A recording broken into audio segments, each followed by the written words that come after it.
러시아 우크라이나 전쟁이 정말 완전히 새로운 국면으로 접어들었다는 소식입니다. 훨씬 더 위험한 단계라고 할 수 있겠는데요. 우크라이나가 사상 처음으로 러시아의 심장부, 바로 수도 모스크바를 직접 타격했습니다. 오늘 저희가 살펴볼 자유들은 이 공격이 단순한 사건을 넘어서 전쟁의 판도를 어떻게 바꾸고 있는지 보여주고 있습니다. 모스크바가 공격을 받았다뇨? 아니 세계에서 방어망이 가장 튼튼하고 촘촘한 도시 중 하나 아니었습니까? 이건 정말 충격적이네요. 과거 체첸 전쟁 때도 이런 일은 없었거든요. 물론 러시아 본토 깊숙한 곳에서 테러는 있었지만 이렇게 군사 기반 시설을 노린 조직적인 공습은 이건 차원이 다른 이야기입니다. 러시아가 그어놓은 보이지 않는 선을 우크라이나가 정면으로 넘어선 것 같은데요. 구체적으로 어떤 일이 있었는지 좀 더 자세히 들여다봐야겠습니다. 네, 전례 없는 일이라는 말씀에 저도 전적으로 동의합니다. 이 공격의 배경을 먼저 짚어봐야 할 텐데요. 청취자분들께서 기억하셔야 할 게 이 공습이 있기 불과 몇 시간 전에요. 러시아가 먼저 우크라이나의 수도 키이우에 어마어마한 미사일과 드론 공격을 감행했다는 사실입니다. 혹독한 겨울 추위 속에서 민간 기반 시설을 공격했던 바로 그 사건이군요. 맞습니다. 발전소 같은 곳들을 파괴해서 수백만 명의 시민들이 난방도 수도 공급도 없이 고통받게 만든 거죠. 우크라이나의 이번 모스크바 공습은 바로 그 잔혹한 공격에 대한 직접적인 보복이었습니다. 더 이상 일방적으로 당하고만 있진 않겠다. 이런 아주 분명한 메시지를 던진 셈입니다. 보복 공격이라는 명분은 확실하군요. 그런데 방식이 정말 대단합니다. 어떤 목표물들을 노렸던 겁니까? 아주 조직적이고 또 정밀한 공격이었습니다. 저희가 검토한 자료를 보니까 다수의 무인 항공기, 그러니까 드론이죠. 이 드론과 다른 장거리 발사체들이 동원된 걸로 보입니다.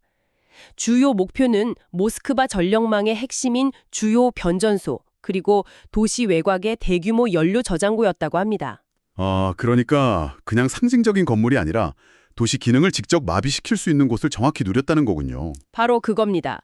이 공격 때문에 모스크바 남서부하고 남동부 하늘로 거대한 검은 연기 기둥이 치솟았고요. 도시의 전력과 물류 시스템에 아주 심각한 차질이 발생했다고 합니다. 침공이 시작된 이후에 모스크바가 입은 가장 심각하고 실질적인 피해라고 할 수 있는 거죠. 그렇군요.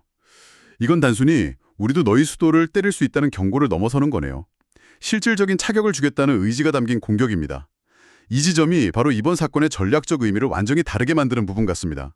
전쟁의 규칙 자체가 바뀌고 있다는 신호탄처럼 들리기도 하고요. 바로 그 점이 이번 사건의 핵심입니다.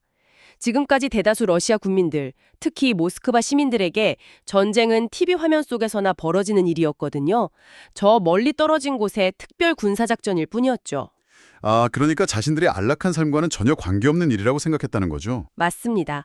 안전한 후방이라는 거대한 환상 속에 살고 있었던 겁니다. 그 환상에 아주 극적인 방식으로 깨져버린 거군요.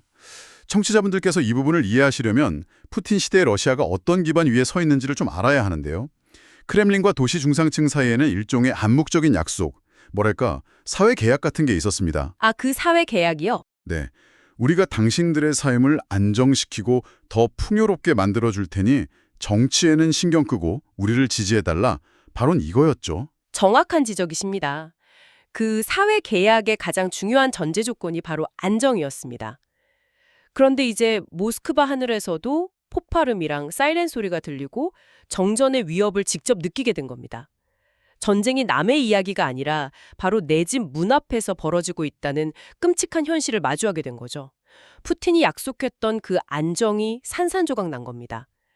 이것은 푸틴 대통령의 리더십에 대한 가장 직접적이고 뼈아픈 도전이 될 수 있습니다. 그렇다면 이런 충격이 푸틴 대통령에 대한 지지 여론에 바로 균열을 일으킬까요? 저는 그건 조금 다르게 봅니다. 오히려 외부의 공격에 맞서서 단결하자는 그런 애국주의적인 목소리가 단기적으로는 더 커질 수도 있거든요. 러시아의 역사를 보면 외부의 위협은 항상 내부의 불만을 잠재우고 권력자를 중심으로 뭉치게 만드는 효과가 있었습니다. 물론 그럴 가능성도 충분히 있습니다. 처음에는 분노와 애국심에 불타서 더 단결하는 모습을 보일 수 있죠. 아주 중요한 지적이십니다. 하지만 그럼에도 불구하고 이번 공격은 이전에는 없었던 아주 근본적인 의심의 씨앗을 심었다는 점에서 다릅니다. 의심의 씨앗이라? 네. 정부가 정말 우리를, 이 수도 모스크바마저 지켜주지 못하는 건가? 이 전쟁이 대체 언제, 어떻게 끝나는 걸까? 이런 질문들이요. 이런 질문이 이제 수면 아래에서 퍼져나가기 시작할 겁니다. 특히 전쟁으로 인한 불편을 거의 느끼지 않았던 모스크바의 부유층이나 엘리트 계층이 느낄 충격은 훨씬 더 클 수밖에 없고요. 그들의 안전마저 흔들리기 시작했으니까요. 그렇죠. 마치 땜에 난 작은 균열처럼요. 이런 내부의 심리적인 동요는 결국 정치적인 후폭풍으로 이어질 수밖에 없습니다. 그렇습니다. 강한 러시아, 완벽한 국가안보, 이걸 내세웠던 푸틴 대통령의 정통성에 심각한 타격이 불가피합니다. 정권 내부에서도 비판의 목소리가 터져나올 수밖에 없는 환경이 만들어진 거죠. 이 기회를 놓치지 않을 세력들이 분명히 있을 겁니다. 맞습니다. 이런 상황은 정권 내 여러 파벌들에게 각자 목소리를 내 명분을 주죠. 예를 들어 더 강경한 대응을 주장해왔던 군부나 정보기관 내 강경파들은 우리가 처음부터 더 강력하게 공격해야 한다고 하지 않았는가 하면서 공세를 펼칠 거고요. 반대쪽 목소리도 있겠군요. 그럼요. 전쟁 장기화로 인한 경제적 손실을 우려해온 기술 관료나 경제 엘리트들은 이것 보라, 전쟁이 통제 불능 상태로 빠져들고 있다, 출구 전략을 찾아야 한다고 주장하겠죠. 이제 푸틴 대통령은 양쪽의 불길 사이에서 아주 어려운 줄타기를 해야 하는 상황에 놓인 겁니다. 안보 책임자들에 대한 대대적인 문책도 피할 수 없을 거고요. 세계 최고 수준이라던 수도 방공망이 뚫렸으니까요. 연방보안국, FSB 같은 핵심 안보기관 내부에 대한 대대적인 숙청과 책임자 문책이 이어질 가능성이 매우 높습니다. 하지만 이런 정치적 혼란보다 더 즉각적이고 거대한 문제는 바로 경제적 부담입니다. 경제적인 부담이라면 단순히 파괴된 시설 복구 비용만을 의미하는 건 아니겠죠. 그건 비교도 안 될 정도로 훨씬 더 큰 문제입니다. 이제 러시아는 막대한 경제적, 군사적 자원을 모스크바와 다른 대도시들을 방어하는 데 쏟아부어야만 하는 상황에 처했습니다. 예를 들어 최첨단 방공 시스템인 S000이나 판치르 S1 같은 무기들이요. 원래는 우크라이나 전선에서 핵심적인 역할을 하던 것들인데 이제 이 귀한 무게들을 대거 빼내서 수도 방어에 투입해야 합니다. 그건 곧 전선에서의 군사력 약화를 의미하는 거군요. 바로 그거죠. 모스크바를 지키기 위해서 최전선을 약화시켜야 하는 딜레마에 빠진 겁니다. 우크라이나 입장에서는 최전선에서 러시아의 압박을 덜어내는 효과까지 거두는 셈이네요. 맞습니다. 저희가 참고한 한 분석가는 이걸 아주 흥미로운 표현으로 설명하더라고요. 우크라이나가 러시아에게 방어세, 디펜스 텍스죠. 이 방어세라는 새로운 형태의 아주 무거운 짐을 지웠다는 겁니다. 방어세라. 재미있는 표현이네요. 네, 눈에 보이지는 않지만 러시아의 군사력과 경제력을 지속적으로 갉아먹는 아주 고통스러운 세금인 셈이죠. 이미 제재와 전쟁 비용으로 휘청이는 러시아 경제에 또 하나의 거대한 돌덩이를 올려놓은 격입니다. 말씀을 듣고 보니 군사적, 심리적 타격을 넘어서 경제적으로도 러시아를 서서히 옥죄는 아주 효과적인 전략이라는 생각이 듭니다. 그런데 여기서 한 가지 근본적인 질문이 생깁니다. 청취자분들도 가장 궁금해하실 부분일 텐데요. 대체 우크라이나가 어떻게 세계 최고 수준이라는 모스크바의 다층 방공망을 뚫을 수 있었던 걸까요? 군사 전문가들도 바로 그 점에 주목하고 있습니다. 몇 가지 가능성을 제기하고 있는데요. 첫째는 우크라이나가 자체 개발한 신형 드론의 기술적 혁신입니다. 러시아 레이더에 잘 잡히지 않는 스텔스 기능을 갖췄거나 레이더를 교란하는 강력한 전자전 능력을 탑재했을 수 있다는 거죠. 기술의 발전이 놀랍네요. 둘째는 전술의 승리일 수 있습니다. 아주 낮은 고도로 지형 지물을 따라 비행해서 레이더 탐지를 피했을 수도 있고요. 아니면 여러 대의 드론으로 동시에 여러 방향에서 공격해서 방어 시스템의 과부하를 일으키는 이른바 벌떼 전술을 사용했을 가능성도 제기됩니다. 어떤 방식이든 간에 이번 공격은 현대전의 패러다임이 바뀌고 있다는 걸 명백히 보여주는 사건입니다.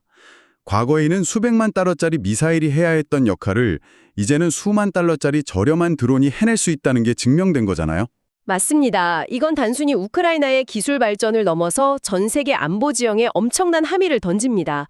이 사건은 전 세계 모든 나라에 아주 냉혹한 교훈을 던져주었습니다. 이제 더 이상 수도는 안전지대가 아니라는 겁니다.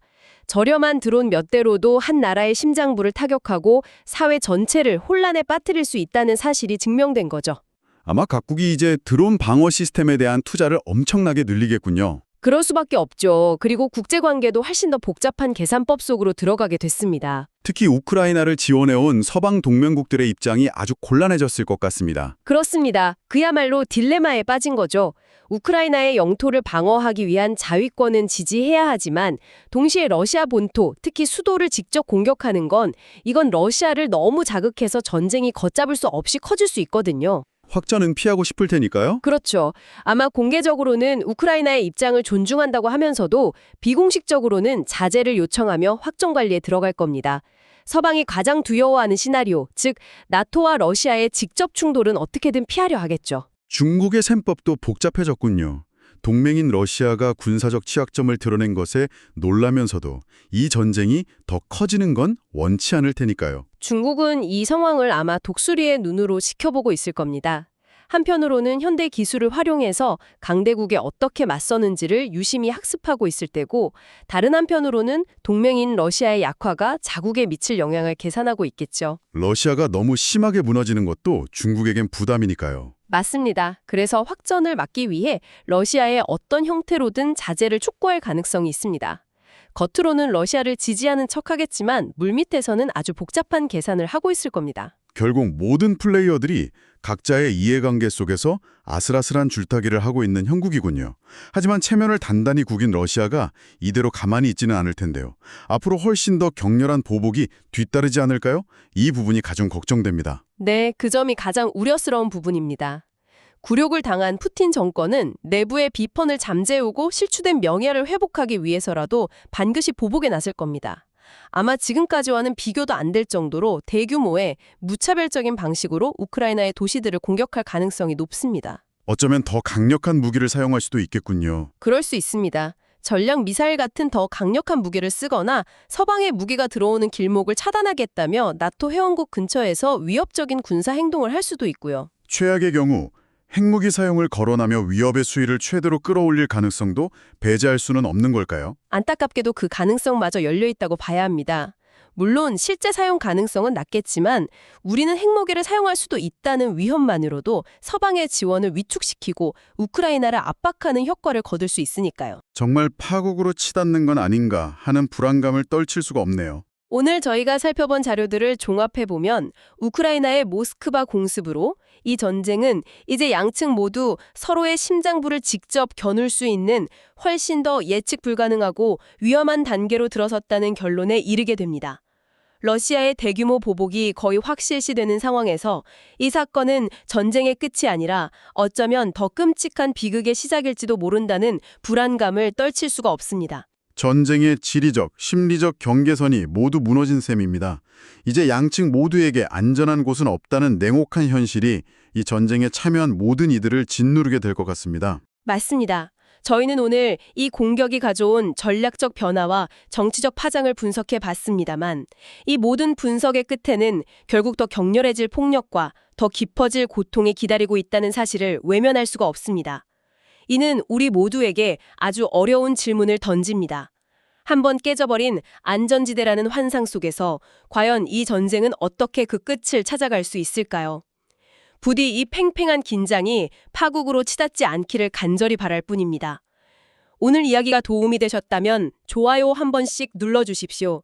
주변의 군사나 정치 시사에 관심 있는 가족이나 지인분들께 이 내용을 공유해 주시면 저희에게 큰 힘이 됩니다.